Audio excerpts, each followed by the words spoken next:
Kemajuan teknologi yang berkembang kini membuat kita makin mudah melakukan sesuatu dengan waktu yang lebih cepat. Salah satunya dalam hal sistem pembayaran. Menjawab tantangan zaman, Bank Indonesia mendesain dan menetapkan Quick Response Indonesia Standard atau disingkat KRIS, agar sistem pembayaran dapat dilakukan secara cepat, aman, serta mempermudah komunikasi antar penerbit QR dan merchant.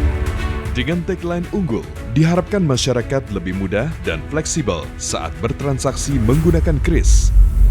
Unggul, universal, inklusif untuk seluruh lapisan masyarakat dan dapat digunakan di domestik dan luar negeri. Gampang, transaksi dilakukan dengan mudah dan aman dalam satu genggaman. Untung, efisien satu kode QR untuk semua aplikasi. Langsung, transaksi cepat dan seketika mendukung kelancaran sistem pembayaran. Cara menggunakan KRIS. Pilih dan buka aplikasi pembayaran yang diinginkan. Scan QR Code. Dan periksa nama merchant. Isi sesuai jumlah nominal.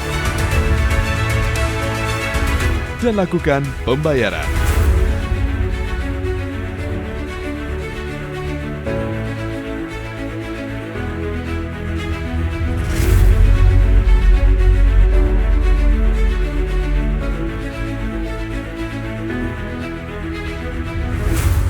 Karena Bank Indonesia ada di setiap makna Indonesia.